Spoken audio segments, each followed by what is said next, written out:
O trailer de Deadpool e Wolverine mostra que aparentemente o filme vai ser uma espécie de começo das Guerras Secretas. Eu imagino que o Limbo, que aparece na série do Loki e também nesse trailer, deve se tornar o mundo de batalha, o local onde acontecem as Guerras Secretas nas HQs. Esse mundo de batalha é composto por um remendado de várias realidades do multiverso. Cada região é um pedaço de uma realidade, e o trailer dá pistas claras de que isso pode acontecer em Deadpool 3. Primeiro é importante a gente reparar que o Alioth, aquele monstro do Limbo, aparece nesse trailer. Um dos agentes da VT aparece acorrentado e implorando pro Deadpool salvar ele quando ele é sugado por uma fumaça roxa. Esse é o Alioth que a gente viu no Limbo na primeira temporada da série do Loki. A gente não chegou a ver o Alioth na segunda temporada, mas a última imagem da Ravonna Renslayer na série é justamente dela com um brilho roxo no rosto, encarando o Alioth, o que pode também indicar uma aparição dela no filme. E boa parte do trailer parece se passar no Limbo mesmo. A batalha final deve ser no Limbo e é legal notar que o logo da 20th Century Fox foi podado pra lá, uma clara piada com o fato de que a empresa foi comprada pela Disney. Também é legal reparar que o logo tá meio soterrado e com o X da palavra Fox pra fora, também fazendo alusão aos X-Men da Fox. E nos filmes dos X-Men da Fox, sempre que aparecia o logo da empresa no começo, depois dele desaparecer em fade antes de começar o filme, o X continuava aparecendo por alguns frames a mais do que o resto. Deadpool é arremessado através de um muro e bate com as costas no logo da Fox. Depois, em um outro lugar com o solo todo rachado, a sombra do Wolverine aparece sobre ele. É legal que as sombras dos dois ficam totalmente alinhadas, com o cabelo do Wolverine aparecendo em cima da cabeça do Deadpool,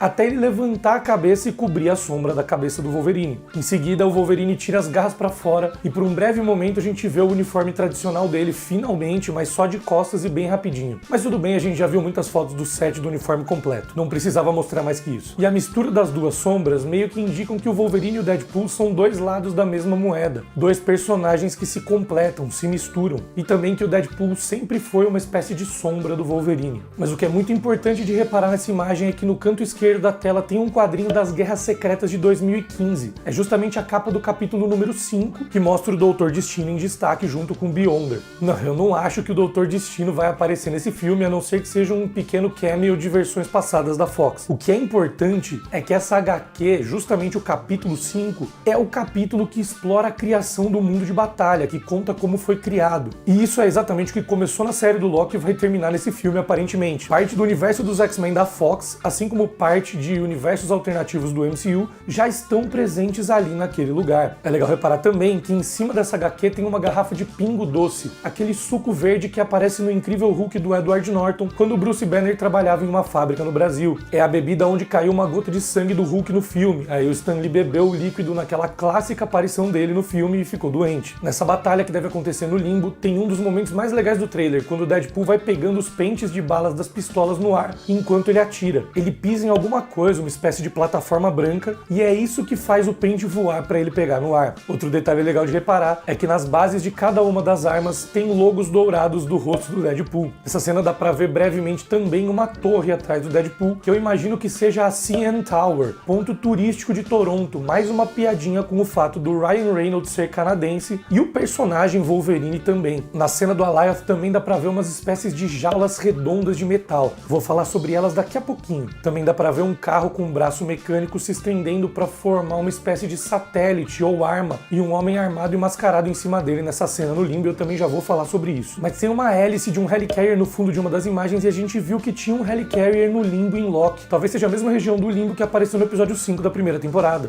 Inclusive é legal lembrar que a batalha final do primeiro filme do Deadpool também aconteceu em um Helicarrier desativado. Em uma das cenas o Deadpool aparece atravessando o vidro traseiro de um carro e depois ele dentro do carro com a faca na mão chamando alguém pra porrada e os bancos todos cobertos de sangue. Tem algumas marcas de arranhões no banco com 3 garras sugerindo que essa treta vai ser contra o Wolverine mesmo. Na roupa do Deadpool também tem 3 arranhões no peito do lado direito e 3 furos na costela esquerda dele, mais amostra de que essa realmente é a treta com o Wolverine. Também é legal reparar que o Aaron Stanford, ator que interpretou o Pyro nos primeiros 3 filmes dos X-Men da Fox, está retornando ao papel. Provavelmente ele foi podado em algum momento e foi parar ali no Limbo. Se o Pyro tá nessa batalha, é provável que tenha muitos outros personagens de filmes passados da Fox aí também. Essa pessoa do lado dele, por exemplo, com o rosto coberto, também poderia ser qualquer um dos personagens dessa época. E esses óculos que ele tá usando, com a roupa meio alaranjada e dourada, são bem fiéis ao visual do personagem em algumas fases dos quadrinhos. E bora falar das jaulas redondas. Em um outro momento do trailer, tem uma cena que parece mostrar uma caravana de veículos cruzando um deserto. Tem algumas imagens do set que mostram que isso é meio que uma espécie de corrida Mad Max. Nessa cena a gente vai ver uma versão modificada do carro do Caveira Vermelha no primeiro filme do Capitão América, a van de cupcakes do Cavaleiro da Lua. Inclusive na foto do set do carro do Caveira Vermelha também dá pra ver que vai rolar um retorno do Dente de Sabre pra essa batalha. E também tem um carro com uma espécie de torre brilhante no trailer. Esse é um tanque puxado por motos com um painel de energia solar que também aparece nessas imagens do set. É esse tanque que aparece em outro momento do trailer com aquela espécie de braço se estendendo e formando uma arma. E também tem um carro prateado com um número 4 enorme na frente, que deve ser o carro do Quarteto Fantástico ou no mínimo alguma piadinha com esse carro. Esse braço mecânico do tanque tem a palavra Canadá escrita. Esse é o Canadarm, um braço mecânico doado pelo governo canadense para a NASA em uma missão espacial. Atrás desse braço também tem o corpo de um Leviatã Chitauri no chão e a ponte Golden Gate de São Francisco. Provavelmente é a ponte do universo da Fox que o Magneto tirou do lugar em X-Men 3, o confronto final. Nessa cena do deserto parece que o carro do Quarteto Fantástico tá na frente liderando o bando, o carro do Caveira Vermelha é o penúltimo, o tanque é o carro de trás, a van de cupcakes está no meio e tem um outro ali que não dá para identificar direito. Mas parece que o propósito dessa caravana é justamente carregar as jaulas redondas de metal de um lugar para o outro. E essa cena também se passa no limbo, mas em uma parte diferente das que a gente viu antes. Talvez essa caravana estivesse indo para a batalha, porque no momento em que vemos a Alioth no trailer, a gente consegue ver alguns desses carros e essas jaulas também. Dá para ver ali o topo da van de cupcakes, por exemplo. E também tem uma moto que parece ter 2 canos de armas apontando para frente, o que parece ser a moto do Capitão América na Segunda Guerra Mundial, no primeiro filme dele, que também tinha essas 2 armas ali no meio. E a julgar pela conexão com a van de Cavaleiro da Lua e o deserto, essa região pode ser uma área do Egito de alguma realidade, uma das regiões do mundo de batalha das Guerras Secretas. Vale lembrar que a gente também viu uma esfinge e uma pirâmide no limbo na primeira temporada de Loki e no fundo da cena da Ravonna da segunda temporada. Talvez essa região do mundo de batalha seja o Egito do mundo do Ramatut, porque esse Egito teria sido podado pela AVT no passado. Também nesse deserto, aparentemente, tem uma imagem de uma pessoa careca sentada em uma cadeira. Essa pode ser a Cassandra Nova, a irmã gêmea maligna do Professor Xavier, que tem rumores de aparecer como grande vilã do filme. Nas HQs, ela teve uma batalha psíquica contra o Xavier ainda dentro do útero da mãe deles. O Charles derrotou ela, mas ela voltou depois de anos em busca de vingança. Essa cena do trailer parece ser um paralelo com a aparição bem breve do Professor Xavier de costas e só com a silhueta no trailer de Doutor Estranho. Em um determinado momento do trailer, a gente vê o Deadpool chegando em um tipo de jogo de pôquer, aparentemente em algum cassino. Tem um homem de terno branco com um cabelo bem familiar. Essa é a representação do Caolho, uma versão do Wolverine que usava um tapa-olho para se infiltrar no mundo do crime organizado de Madripoor. Provavelmente então esse jogo de pôquer deve ser também em Madripoor. E nessa cena o enquadramento é feito de um jeito que o Wolverine tá tapando perfeitamente o dealer, a pessoa que dá as cartas nos jogos de pôquer. Eu fico imaginando se o dealer dessa mesa não poderia ser o Gambit, quem sabe até interpretado pelo Channing Tatum, como ia acontecer anos atrás. Todo mundo tá cansado de saber que o Gambit é o personagem da Marvel mais ligado com jogos de baralho, então não seria nada estranho ver ele nessa cena. E nesse filme seria uma possibilidade bem forte de fazer acontecer essa aparição do Channing Tatum como Gambit, algo que o ator sempre quis fazer. E o enquadramento da cena parece bem proposital para esconder quem quer que esteja ali. E falando em aparições, no começo do trailer tem a cena do aniversário do Wade. Os membros revividos da X-Force, a equipe que o Deadpool monta no segundo filme, aparecem na cena do aniversário dele. É legal lembrar que quase todos eles morreram no segundo filme, mas o Wade usou o dispositivo de viagem no tempo do Cable para reverter as mortes deles nas cenas pós-créditos. Nessa cena do aniversário não deu para ver o Bedlam, o personagem do Terry Crews, nem o Bill Skarsgård como Zeitgeist e nem a Dominó, mas dá para ver muita gente dos filmes passados. Tem a Sega Al, a Negasonic Teenage Warhead, Colossus, Yukio, Vanessa, Peter, Shatterstar, Dopinder, o taxista, e até o Buck, aquele cara que arruma treta no bar Sister Margaret's no primeiro filme. Também não dá pra ver o personagem invisível do Brad Pitt, que aparece em Deadpool 2, mas vai saber, talvez ele esteja nessa cena e a gente só não consegue ver. É legal reparar nessa cena do aniversário que tem alguma coisa estranha acontecendo entre o Wade e a Vanessa. Primeiro tem uma cena deles aparentemente tendo uma conversa bem tensa, depois ela parece se afastando e deixando o Wade sozinho com uma expressão triste, e além disso, quando ela fala pra ele fazer um pedido, ela usa a palavra buddy, chamando ele de amigão ou algo do tipo, ao invés de chamar de baby ou algum termo mais carinhoso. Ao que tudo indica, os dois estão separados. Talvez talvez seja por isso que o Deadpool esteja falando nessa cena que os últimos anos foram difíceis. Nessa cena do aniversário também é legal reparar nos bonecos do Deadpool que aparecem no fundo. Atrás do Shatterstar tem o que parece ser um Funko do Deadpool e na prateleira de cima o que parece ser uma pelúcia dele. Também é legal reparar que no bolo quem escreveu a palavra aniversário estava espaçando demais as letras no começo e depois teve que espremer o final da palavra para caber. E o trailer tem um timing perfeito da AVT batendo na porta do Deadpool no exato momento em que ele assopra a vela e faz um pedido. Não dá pra saber se é truque de edição pro trailer ou se vai ser isso mesmo no filme, mas a cena dá a entender que o pedido do Wade é o que foi o evento Nexus daquela realidade. Então qual seria esse pedido? Eu imagino que tem a ver com a Vanessa e com a peruca que ele tá usando na cena. E se a morte da Vanessa fosse um ponto absoluto no tempo, assim como a da Christine em What If? Imagina se o Wade reverteu a morte dela e por isso ela acabou desenvolvendo um câncer, invertendo os papéis dos dois do primeiro filme. Talvez ela esteja morrendo e o Deadpool estaria usando essa peruca para Vanessa se sentir menos desconfortável. Pode ser que ela também esteja usando uma peruca por conta da quimioterapia e o desejo que ele fez ao assoprar as velas então seria um pedido para ela sobreviver. Bom, aí 4 agentes da VT aparecem para capturar o Wade na porta da casa dele. A roupa deles é bem parecida com os uniformes dos caçadores que a gente viu na série do Loki, mas com alguns detalhes levemente diferentes. O curioso é que os 3 agentes do fundo estão usando máscaras com visores, quase como se fosse um pelotão de operações especiais, um visual bem mais agressivo do que os agentes que a gente está acostumado a ver. Mas aí também tem um outro detalhe interessante. Os agentes da VT bateram na porta. Não era assim que eles agiam na série do Loki nem de longe. Antes eles simplesmente invadiam as ramificações, capturavam os infratores e podavam as linhas do tempo. Agora aparentemente rolou uma negociação ali. Eu acho que na realidade eles não estavam ali para capturar o Deadpool e sim para recrutar ele. Depois do que ele fez viajando no tempo na cena pós-créditos do segundo filme, talvez eles tenham decidido que ele pode ser útil para a autoridade de variação temporal. E é legal que aí o portal da AVT abre atrás do Wade e um dos agentes que estava na frente dele tenta segurar ele pela peruca. É quase como se existissem 2 facções diferentes dentro da autoridade de variação temporal, brigando entre elas para ver quem conseguiria recrutar o Wade pro time deles. Quando o Wade fala para eles que cintaralhos não são novidade para ele, é uma piada com os bastões de podar da AVT e também com uma referência a uma cena dele com a Vanessa no primeiro filme. E claro, quando ele menciona a Disney nessa cena, ele olha diretamente para a câmera, quebrando a 4ª parede, algo que a gente também já viu ele fazer muitas vezes nos primeiros filmes. No MCU, só a Mulher Hulk e a Wanda fizeram isso até agora, de olhar diretamente para a câmera. Isso também é um dos motivos pelo interesse da AVT no Deadpool. Ele tem essa habilidade de enxergar através da 4ª parede, algo que pode ser muito útil para as missões deles. E é também por isso que a Mulher Hulk aparece tantas vezes sendo julgada pela AVT nas HQs. Aí na cena do Wade acordando na AVT, a gente consegue ver que ele ainda tem grampos e um pouco de cabelo na cabeça, mostrando que ele grampeou a peruca nele mesmo, igual ele fez com a foto do Hugh Jackman no primeiro filme. Esses tufos de cabelo ficaram presos nos grampos quando o agente arrancou a peruca dele. O personagem que interroga ele é chamado de Mr. Paradox, algo que a gente consegue ver nas closed captions do vídeo em inglês. O Mr. Paradox é um agente da AVT dos quadrinhos que foi responsável por um julgamento da Mulher Hulk em She-Hulk volume 2, número 3, quando ela alertou o Gavião Arqueiro que ele ia morrer e acabou salvando a vida dele. Nesse quadrinho também tem a aparição de um outro personagem da AVT chamado Ouroboros, que talvez vocês se lembrem. No fim dessa história das HQs, tanto o Paradox quanto o Ouroboros acabam sendo assassinados por um vilão chamado Clockwise. Mas o que é intrigante nessa cena é que o Wade estava dormindo, ou pelo menos estava fingindo que estava dormindo. Na série do Loki, a gente sempre viu os personagens capturados chegando direto para julgamento, sem nenhum tipo de perda de consciência. Isso é estranho. Além disso, o Wade também está usando as próprias roupas e não trajes de prisioneiros, como as variantes capturadas usavam antes. Ele claramente não está sendo tratado como um prisioneiro nessa cena. Além disso, esse lugar é totalmente diferente das outras salas de interrogatório que a gente viu na série do Loki. Só um comentário rápido, nessa cena o Mr. Paradox estala os dedos. E sim, a gente tá cansado de saber que estalos de dedos são importantes no MCU, mas o curioso é que o som que os dedos dele fazem é exatamente idêntico ao som do logo do Disney Plus.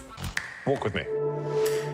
Vale lembrar que outra personagem que quebra a 4ª parede, a Mulher Hulk, chegou a passear pelo catálogo do Disney Plus no último episódio da série até chegar no mundo real. E ela se pendura justamente no logo do Loki antes de atravessar a barreira, já que é a série do Loki que conecta tudo nesse multiverso. Depois dessa cena a gente vê uma porta se abrindo para mais um lugar da VT que a gente nunca viu antes. tem um caçador no canto esquerdo da imagem, uma pessoa com um jaleco ao fundo e, se reparar na parede, tem uma imagem da linha do tempo sagrada com uma ampulheta no lugar onde ficava o tear temporal. Mas do outro lado da ampulheta, as ramificações se expandem novamente. No último episódio da série do Loki, a representação do multiverso nos telões era semelhante, mas com a imagem virada para vertical e com um meio mais gordinho no formato da árvore. Mas vale lembrar também que no último episódio o Mobius disse para não apagarem as imagens antigas, porque quem esquece o passado está destinado a repeti-lo. Talvez esse mural seja apenas mais uma representação da linha do tempo sagrada como era antes. Depois nós vemos o Wade olhando para um armário com o uniforme dele. Tem 2 adesivos na porta, um com a frase Please be kind, fazendo um trocadilho com a palavra abelha em inglês e também o verbo to be, ser, e também dá pra ver um adesivo com um pássaro em cima de uma bola de futebol. Vale lembrar que o Ryan Reynolds é dono de um time de futebol da Inglaterra, o Wrexham AFC, mas o logo do time dele tem 2 dragões vermelhos, então eu não acho que é uma referência. O time que tem um logo com um pássaro preto e branco como esse é o Newcastle. A última vez que as duas equipes se enfrentaram, o Wrexham, time do Ryan Reynolds, ganhou do Newcastle por 1-0 em setembro do ano passado. Sei lá, talvez tenha alguma piada aí sobre isso. O Wade nessa cena tá usando uma camiseta azul com uma tag escrito Wade Wilson, vendedor, em uma empresa chamada Drive Max. Talvez o Deadpool não esteja mais trabalhando como mercenário e tenha precisado arrumar um emprego em outra área para conseguir um trocadinho extra. Mais uma questão que pode ter mostrado por que os últimos anos foram difíceis para ele.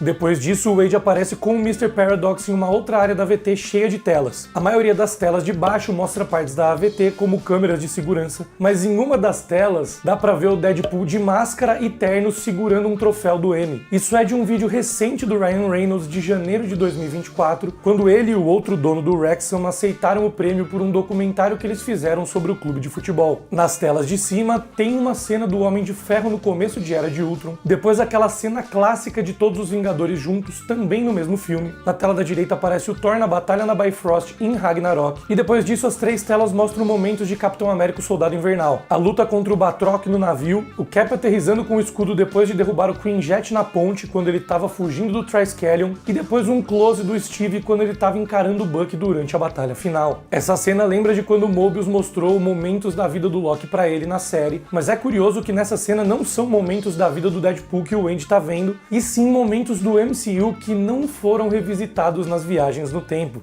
O MCU já revisitou muitos momentos do passado, seja em flashbacks ou nas viagens no tempo de Ultimato, mas esses 3 filmes que aparecem nas telas ainda não foram revisitados. E esse é mais um lugar da VT que a gente ainda não conhecia. Quando o Mobius mostrou as imagens pro Loki, era em uma sala com projetor, feita para interrogatórios. Essa sala com monitores não apareceu na série do Loki em nenhum momento. E também é legal comentar que quando o Capitão América aparece na tela, o Wade bate continência para ele. Mais uma piadinha que pode ter passado despercebida para quem só viu o trailer uma vez. E falando nos filmes que aparecem na tela, em uma cena do trailer o Deadpool aparece sentado em uma espécie de caverna, e se olhar bem, ele tá cercado por dentes gigantes. Esses dentes na verdade parecem ser da cama do Hulk em Sakaar em Thor Ragnarok, mas uma pequena indicação de que Deadpool 3 pode realmente revisitar o terceiro filme do Deus do Trovão. Também tem uma outra cena do Deadpool descendo a porrada em alguns agentes da AVT em uma região cheia de neve, e eu fiquei com a sensação que o lugar que acontece essa treta lembra muito o lugar em Sokovia que aparece no começo de Era de Ultron, quando os Vingadores invadem o castelo do Barão Von Strucker, nas cenas que aparecem na tela da AVT. Então, será que realmente eles vão revisitar essas cenas da tela? Será que essas telas estão mostrando as missões do Deadpool no filme, antes dele se voltar contra a AVT ou ser podado e parar no limbo, enfim. No trailer também tem uma sequência, uma montagem muito rápida do Deadpool se vestindo com a ajuda de algum agente da AVT. É legal reparar que esse agente tá de luvas brancas e, além de ajudar com coisas como fechar zíperes, ele também dá um tapa na bunda do Deadpool durante a montagem. E se for vendo essa montagem frame a frame, também dá pra reparar que na arma do Deadpool, bem no cano onde sai o tiro, tem uma frase escrita em dourado: sorria e espere o flash. Depois a gente vê o Deadpool abrindo o espacate e se levantando de uma maneira nada natural. Claramente essa imagem foi invertida. Filmaram alguém no traje abrindo um espacate e reverteram o movimento na edição para parecer que ele estava se levantando. E o número que aparece no elevador é 943, que provavelmente não tem nenhum significado, mas eu sempre aponto esses números nos vídeos caso eles apareçam de novo depois. Enfim, eu acho que a missão do Wade nesse filme, que vai ser dada pelo Paradox, provavelmente vai ser destruir furos do MCU e do universo da Fox, erros de continuidade, explicar coisas que não foram explicadas. O objetivo vai ser, além de fazer piada com todo o passado desses filmes, também de juntar tudo. Talvez por isso a garrafa do filme do Edward Norton apareça. O Deadpool vai corrigir o filme que tinha o Bruce Banner em interpretado por outro ator com outra aparência, por exemplo. Por isso eu acho também que o Limbo vai acabar sendo mesmo o cenário da batalha de Guerras Secretas, o mundo bélico, e o Deadpool vai amarrar as pontas soltas e levar todo mundo pro Limbo para começar essa guerra frenética do multiverso da Marvel. Se você ainda não viu, vale a pena conferir minha análise completa do primeiro filme do Deadpool, feita no carinho, com capricho, com todos os detalhes, easter eggs, referências e até cenas deletadas e versões iniciais do roteiro que mudariam completamente a história do filme. Para ver esse vídeo é só clicar aqui do lado e dar uma olhada. Valeu, valeu, um grande beijo e até a próxima!